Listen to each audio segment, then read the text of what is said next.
sa mga negosyong may kinalaman sa teknolohiya, hindi rin nagpapahuli ang mga Pinoy. Tulad ng mga cellphone reloading station na talaga namang connect na connect sa kanilang mga suki. Sa panahon ngayon, isa na nga sa pangunahing pangangailangan natin ang cellphone. Kaya dapat lagi itong may load. At dito nakasilip ng pagkakataon ang iba nating mga kababayan para kumita.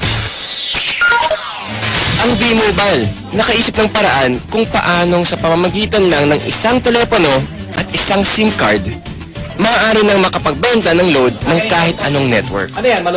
Ang kaibahan nitong V-Mobile, gamit mo yung cellphone mo, makapagbebenta ka ng lahat ng klase ng prepaid, cards at saka electronic, para magkaroon ka ng negosyo. Taong 2008, nang simula ng V-Mobile ang negosyong ito. Ang sistemang gamit nila, all-in-one load service, kaya one-stop shop ang kanilang serbisyo. Kailangan mo rito, at least meron kang cellphone, meron kang maliit na puhunan. Hindi mo kailangan ng malaki, although pwede rin maging malaki ang puhunan mo. Yan ay depende sa kung plano mo sa negosyo. Kung gumagamit ka ng internet, napakasimple lang gagawin mo. Punta ka sa aming www.loadextreme.ph. Tapos pag nakita mo na itong website nito, dibawa yung online loading, kiklik mo, lalabas dyan yung aming dialog box. I-enter mo yung account mo, papasok mo. So, in this case, pipiliin ko na lang, papasok ko yung aking sekretong PIK. Tapos mamimili ako ng produkto. Tapos, lalagay ko yung cellphone number. Kiklik mo ngayon yung send load. Pag okay natin, yun na. Pero paano ka nga ba kikita sa negosyong ito? Halimbawa, may magpapaload sa iyo ng 100 pesos. Ang babawas sa load wallet mo ay 90 pesos lang. Ibig sabihin, may 10 piso kang kita sa bawat 100 na i-reload mo sa iyong customer. Kung kumikita ka ng 100 pesos kada araw sa pagre-reload, sa loob ng isang buwan, may kita kang 3,000 piso.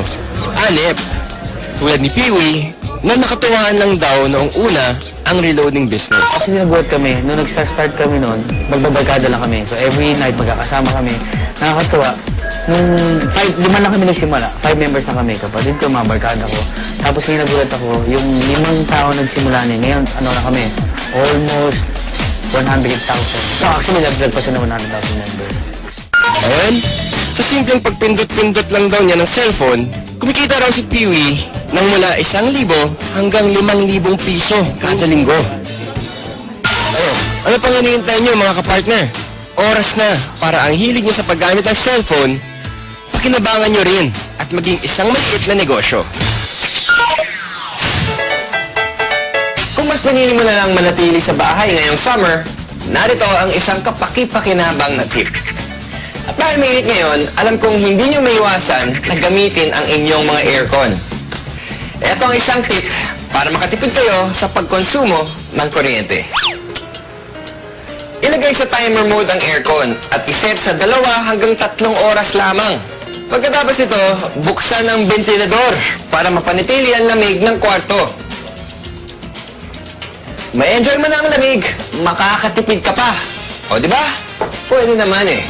Kaya mga kapartner, tandaan, dapat maging wais all the time. Ano bang masasabi natin? Wala ako.